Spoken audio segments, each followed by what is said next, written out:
롯데 자이언츠는 최근 몇 년 동안 팀의 미래를 책임질 젊은 선수들을 꾸준히 발굴하며 변화를 만들어가고 있습니다.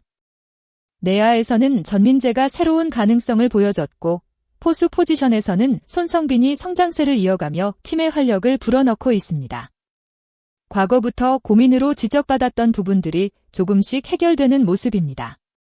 하지만 아직 롯데가 완벽하게 채우지 못한 자리가 있습니다. 바로 자완 불펜 자원입니다.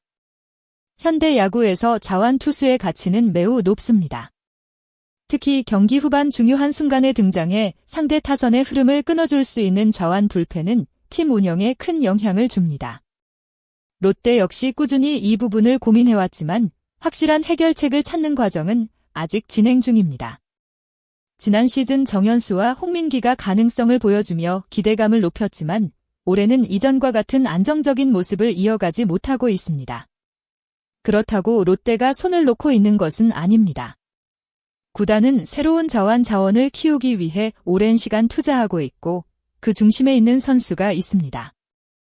바로 2025년 신인 드래프트 7라운드 전체 64순위로 롯데 유니폼을 입은 좌완 투수 이영재입니다. 처음에는 많은 관심을 받는 선수는 아니었습니다. 하지만 시간이 지날수록 그의 변화는 놀라웠습니다. 불과 1년 사이 그의 공에는 확실한 변화가 찾아왔습니다. 엔드코트, 구속이 10km나 증가했습니다. 밴드코트. 이 한마디는 이영재가 얼마나 치열하게 성장하고 있는지를 보여주는 장면입니다. 이영재의 가장 큰 변화는 단연 구속 상승입니다. 프로 입단 당시만 해도 그는 가능성을 가진 유망주 중 한 명이었습니다. 하지만 지난해 퓨처스리그에서 꾸준히 경험을 쌓으며 조금씩 자신의 장점을 증명하기 시작했습니다. 2024년 처음 경험한 1군 무대에서는 3경기 평균 자책점 9.00을 기록하며 아쉬움을 남겼습니다. 프로의 높은 벽을 실감하는 순간이었습니다. 하지만 2군에서는 달랐습니다. 퓨처스리그 30경기에 출전해 4승 1패 6홀드 평균 자책점 3.56을 기록하며 가능성을 보여주었습니다. 단순히 빠른 공만 가진 투수가 아니라 경기 운영 능력과 성장 가능성을 함께 보여준 것입니다. 이런 활약을 바탕으로 이영재는 올해 스프링 캠프 명단에도 포함됐습니다. 대만 타이난에서 진행된 1차 캠프에서 그는 당당히 경쟁에 뛰어들었습니다. 그리고 가장 눈에 띄는 변화가 있었습니다. 바로 강해진 직구였습니다. 입단 후 단 1년 만에 구속이 약 10km 상승했습니다. 이제 그의 공은 150km를 넘나드는 수준까지 올라왔습니다. 좌완 투수가 150km 이상의 빠른 공을 던진다는 것은 매우 큰 장점입니다. 타자 입장에서는 같은 속도의 공이라도 좌완 투수가 던지는 빠른 공에 더 어려움을 느낄 수 있기 때문입니다. 롯데 입장에서는 홍민기와 함께 강력한 좌완 불펜 후보가 될 수 있는 자원이 등장한 셈입니다.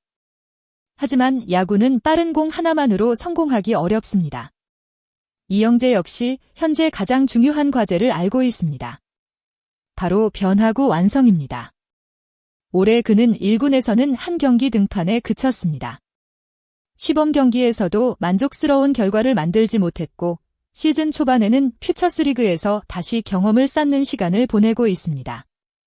성적만 보면 아쉬움이 남습니다. 하지만 그 안에는 성장 과정에서 발생한 변화가 있었습니다. 이영재는 자신의 문제점을 정확히 분석했습니다. 구속이 올라가면서 기존 변화구와의 조화가 깨졌다는 것입니다. 예전에는 슬라이더, 커브, 체인지업을 활용했지만 팔 스피드가 빨라지고 직구 위력이 강해지면서 변화구의 움직임과 타이밍이 맞지 않는 문제가 생겼습니다. 특히 체인지업은 떨어져야 하는 공이 제대로 떨어지지 않고 직구처럼 들어가는 문제가 발생했습니다. 빠른 공을 얻게 된 대신 새로운 무기를 다시 만들어야 하는 상황이 된 것입니다. 하지만 이것은 긍정적인 고민이기도 합니다. 투수가 성장하면서 겪는 자연스러운 과정이기 때문입니다.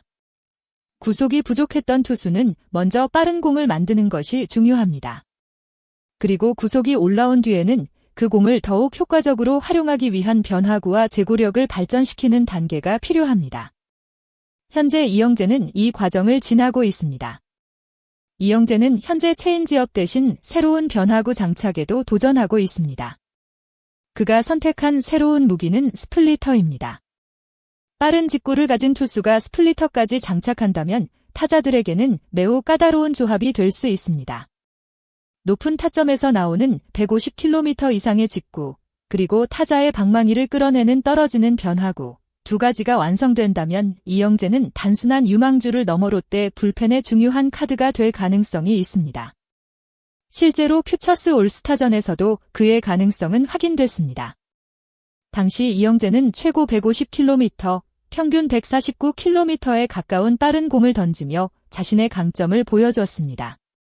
빠른 공이라는 확실한 무기는 이미 가지고 있습니다. 이제 필요한 것은 그 무기를 더욱 날카롭게 만들어줄 두 번째 무기입니다. 이영재 역시 선배 투수들에게 조언을 구하며 성장하기 위해 노력하고 있습니다. 특히 롯데 불펜의 중심이었던 김원중 같은 선배를 바라보며 자신도 팀을 대표하는 투수가 되고 싶다는 목표를 세우고 있습니다. 올 시즌 이영재의 목표는 명확합니다. 후반기에는 더욱 완성된 변화구를 보여주고 다시 1군 마운드에 올라 자신의 존재감을 증명하는 것입니다. 그는 아직 완성된 투수가 아닙니다. 하지만 중요한 것은 성장 방향이 뚜렷하다는 점입니다. 10km 빨라진 구속, 150km를 넘어서는 강력한 직구, 그리고 새로운 변화구를 만들기 위한 끊임없는 노력.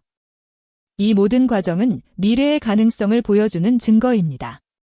팬들은 종종 결과만 바라봅니다. 하지만 젊은 선수가 성장하는 과정에서는 실패와 시행착오 역시 중요한 경험입니다. 이영재가 지금 겪고 있는 어려움도 결국 더 강한 투수가 되기 위한 과정일 수 있습니다. 롯데가 오랫동안 찾던 좌완 불펜의 해답이 바로 이영재가 될 수 있을까요? 아직 확정된 것은 없습니다. 하지만 분명한 것은 그가 이미 많은 변화를 만들어냈고 더 높은 곳을 향해 도전하고 있다는 사실입니다. 150km 좌완 파이어볼러의 꿈.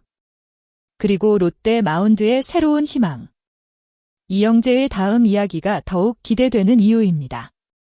여러분은 어떻게 생각하시나요?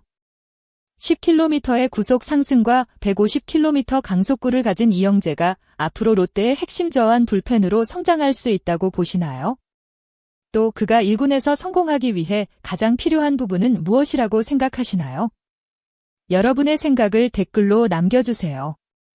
끝까지 영상을 시청해주신 모든 분들께 진심으로 감사드립니다.